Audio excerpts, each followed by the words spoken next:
You're such an asshole.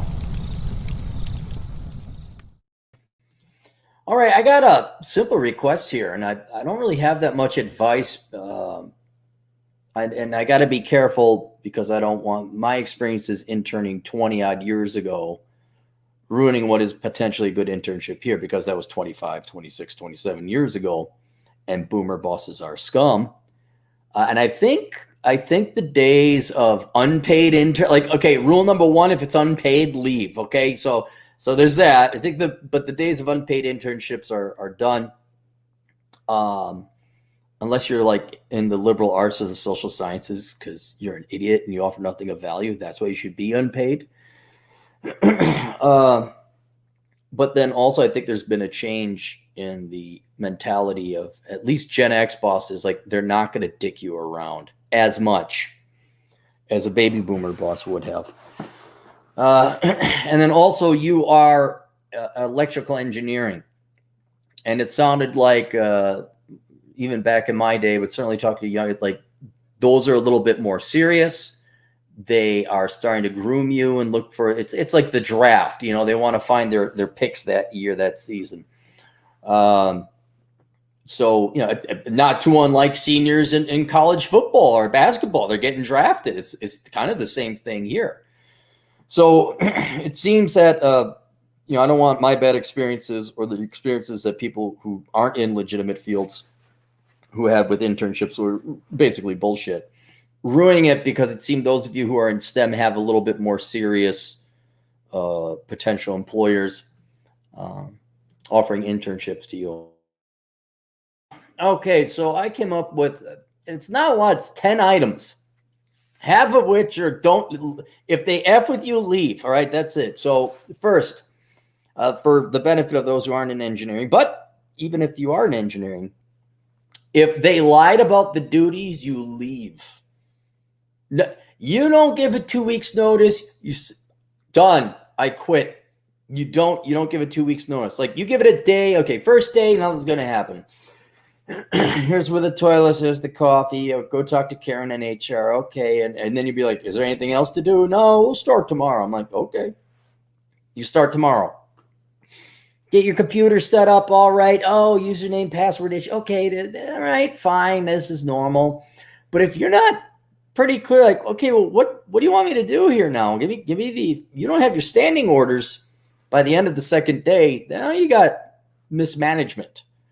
Now you got people who, you don't have to be an internship. You could be a regular employee. We need a new whatever paper pusher. And you're hired as the new paper pusher. You're like, all right, what paper would you like me to push? Well, don't push anything now. Internships are kind of the same thing. Oh, we better get some internships. So we're like kind of in cahoots with the local university. It sounds like, I don't know what you're going to do. If they don't have a plan, they don't have duties for you, you leave. Okay. Related to your duties, if they aren't giving you new experience, and it doesn't have to be fun experience, but it has to be experience that leads to a job. All right. If they're not giving, like, first internship I had, filing and faxing. That's all they had me do. Leave. Internship. I remember one internship. I was at U.S. Bank. All they had me do was file. That's it.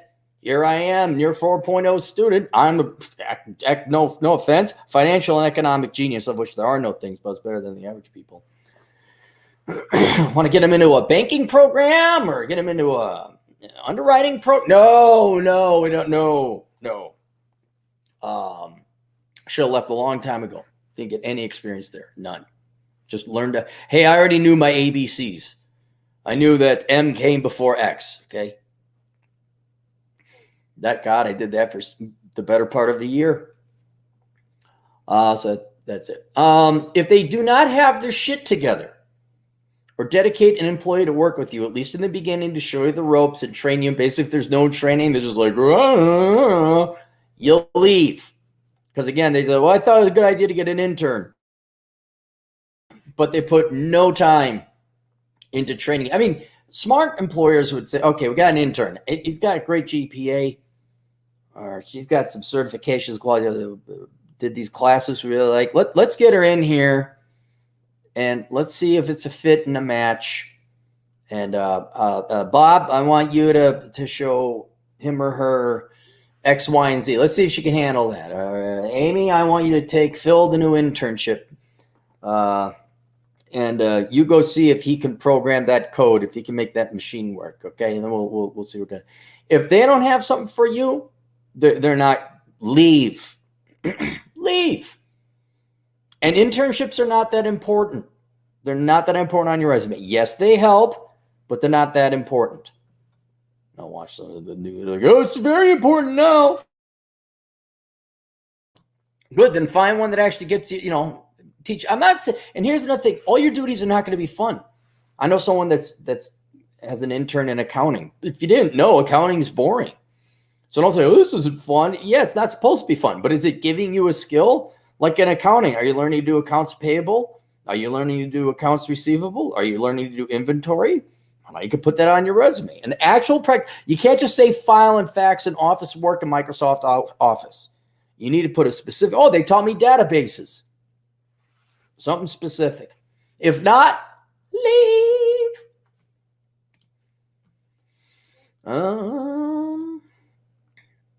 Any political bullshit.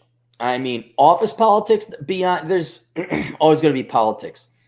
But if there's this happened with startups. If there's some fucking psychopath, megalomaniac, like that Elizabeth Holmes chick. I had one during the .com bubble. And they're just mentally off. There's political office politics. And also another form of politics, any kind of woke racial justice. We're promoting the Womans over anyone else who's more qualified. Leave. Donate to the United Way.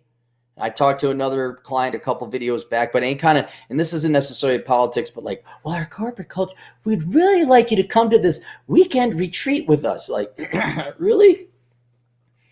I don't know about a weekend retreat. I'm going to have some other stuff to point out with internships, which is a little bit different. But if it gets culty, are you going to come in and work the weekends? No, I'm not coming in working the weekends. If that's expected and standard, there might be a time to go work weekends. But if all they got is themselves and their office and their career and their life, you leave. All right. So general stuff. One, keep your head down. Right. Just do what you're told. Ask questions. Sit and think about your questions. Another thing, maybe this could be 5.5. Try to find the answer yourself. Okay. You understand your boss. Your boss is incredibly busy. Embezzling funds or whatever bosses do nowadays. He or she, you may say, well, that'll take them 2 minutes to get this information. Yeah, that costs the company $20 in costs and expenses for them to be off the line for 2 minutes.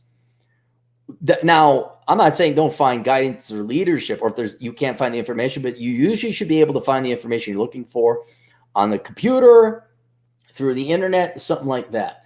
Do not waste your bosses. There, I understand the hand holding, but if you need information and it's just not what's my username and password? I don't have time. Well, okay, I went to IT and no one's picking up and I can't get access to my computer, which might happen. But, where's this database? We'll search for it, right? How does this work? Google it, right? And then that's going to impress your boss more than you're like, I need this, I need that, I need this, I need that. Just yeah, it's done. Are you sure? Yeah. Well, I looked it up. I think it's done, right? You want to take a look at it? But Karen from HR hasn't even talked to you yet. We're not even going to fake you have a social security number because we weren't going to pay you anyway. But you don't want to brag or try to impress people. Just go to work, do your job. Offer to learn more or take on more if you can add that particular skill to your resume. If there's a project and they might need some help, go to the project manager. Say, hey, do you need any extra help with that? That project manager probably have to talk to your boss. Maybe your boss will be amicable in doing that. But if there's other things that are going on or even a project to take on, somewhere you get some real world working experience and not just college. Okay, here's a small little But by the way, project management, that's not a thing. It's really not a skill. It's just experience. It's common sense. There's like the project management is like, what do you do? I manage projects. So you have to tell people what to do with their resources. Yeah, well, I can do that all day. Oh, I got a Gantt chart. I know the critical path. Yeah, Cappy did take a class. But you won't be given a big assignment. But if there's a project or there's a team you'd like to work on, hey, not that day. Get all your work done, prove the, and then like, it's a month in or at least 2 weeks in. Then like, oh, what are they doing over there? Not do I want to get on it? Well, what are they doing over there? Like, oh, that's interesting. You think he would need any extra help because I got a little bit extra time? Maybe we will, right? But don't go overboard. Don't do no 80 hours a week, unless these are all couched within context. If you get on a project that's awesome, like, oh, we're working for NASA now, go. Or you're learning a ton of stuff, go do your 80 hours a week. But don't look like knock yourself out trying to impress anyone. If paid, do a little bit of extra work, especially since it's summer. I'm going to assume your internship is paid. Sometimes those internships are paid handsomely.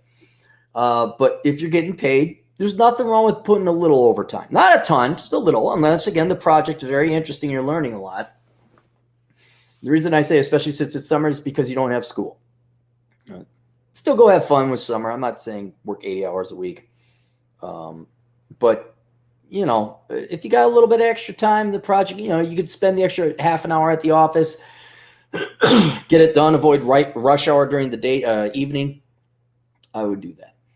8, do not try to impress anybody with your knowledge. You do not have knowledge. You even if you have a 4.0, right? They all know it. You're not going to try. Don't try and impress anyone. Don't. Do your work, get it done quality, get it done right, and get it by annoying or interrupting or asking the least amount of people. You're going to have to ask people how to do certain things, but the less you can bother people, the more you can work independently and not slow down the rest of the work asking for help, the better. And if you're just trying to like, well, I know this, like, yeah, they know it too. They knew it 15 years ago when they graduated from college. And they probably know better now than what you do. You're not going to be that impressive. You're just not. So don't worry about like, well, I could do this, I could do that. Just do what you're told. Pick 1 or 2 things else you'd like to do that's currently being offered at the company and see if you can volunteer for it and get some extra money, a little bit extra time. But don't try and impress people with your knowledge. Do attend social functions to meet other people and network, but not forcibly so. So if they're going for a weekend retreat and it's all secluded and weird, no. If they have like happy hour, yeah. Like if anything that's not mandatory, we're going bowling. You want to come with? Yeah, go bowling. But we're on this league and you have to join the team. Oh, if they do this shit, well, you don't have to, but we like to have a culture out. We like to party hard and we like to work hard, but party hard too. We have a culture outside of work. Whoa, no. But if the local programming nerds get together and have beers afterwards and they invite you, hell yes. They got a kickball game on the weekend and that's it. It's just barbecue and and then we're going to have a speaker come in from Black Lives Matter and she's going to tell us how you all suck and owe her more money. No. So, if there's some genuine social activity, it's harmless. It's not a substitute for the point and purpose in life, or there's no ulterior political motive. Sure, go ahead. But here's the other thing. Only do what you're going to enjoy doing. Like I remember it was one of the big 6 back then, but now it's the big 4. Was it Pete Marwick? Which one was it? It wasn't Anderson. That one went belly up. We call ourselves Accenture. It was one of them, and they wanted to meet at Grandma's Saloon. You guys who know my days over at the Carlson School of Management know that's closed now. Apparently, not enough dude bros went in there and spent their dad's money on 2-for-1 beers. So we went there, and oh my God, I hated it. It's just like, hey, what's your name? My name's Fred. I'm a boomer boss. I got thick gray hair. What do? you're at the Carlson School of Management. It's like, yeah, no shit. We're all from the Carlson School. Yeah. Just the point. It basically is, look, I want a job. You got a job or not? And that's what, but it was just so painful, like sitting there, you know, and you're just supposed to walk up to him. It's like, look, dude, I approach enough women. I don't need to walk and approach a 42-year-old man to see if I can like start as a junior analyst at your fucking accounting firm. So, you know, if they're like, let's go to the nightclub and, you know, get hammered. You're like, yeah, it sounds like a lot of noise and a lot of stupid decisions later on. I'm just going to, hey, me and my buddies we're going to go play poker. Oh, we're going to play poker. Well, yeah. What's the buy-in? Okay. Then learn to play poker, by the way. And then 10, do not share any entrepreneurial ideas you have with the company or boss. I know you're going to want to impress them. You will impress them by doing what you are told and volunteering for projects that are already in the making. And I knew this. There was a business idea I had. So 21 or 22. And it wasn't until 20 years later did a guy actually pull off what I had in mind. I had tried to do it in my 30s, but nobody bit. And I met the guy. He's like, my God, I did the exact same thing. I'm like, did you have any success? He's like, yeah, some. Wasn't a lot, but some. I'm like, yeah. Anyway, you never, ever, because they'll probably have you sign an NDA or, you know, any idea you come up with as the companies. You never share an idea, entrepreneurial, innovative, technological, or otherwise, with your boss or the engineering team or the company or anyone, right? If they got a machine, because you're electrical engineering, and they're just, I don't know, old, or they're just not figuring things. Something's wrong with the machine. We got this great machine, but it won't work. We can't figure out the Fahuzit principle. And then you might have heard something. Saw something and you start, the Fahuzit principle. Well, that's because of the fizzy widget paradox. Oh, but you studied the fizzy widget paradox and you know exactly how to fix the Fahuzit thing. You don't go and say, I know how to fix the Fahuzit thing. You set up an LLC, you get yourself a lawyer, you patent your Fahuzit thing, and then you approach your boss, say, hey, and you didn't do it on company time. You did it on the weekend. Over the weekend, I came up with this product. It's patented. Would your company like to pay me $10 million to use this on an annual basis? And then you never have to work again. You never give your idea. Never. On the weekend, you set up an LLC, you create a prototype, you patent it, then you try to sell it. Like, well, I'm gonna sell the Who's It principle to somebody else. Then I'm gonna sell it to the thingamajig corporation over there. But young people, some of you are smart. Some of you have a great idea. Don't give it away for free. Do not give it away. And if you don't know how to set up an LLC or you're intimidated by saying it's not that hard, contact me. It will be the best $100 you ever spent. Okay? Talk to Chad Elkins. We will set you up, right, for a fee. But for God's sake, do not give away any good ideas at corporate America or your employer, especially when interning, but any other time as well. And that's about it.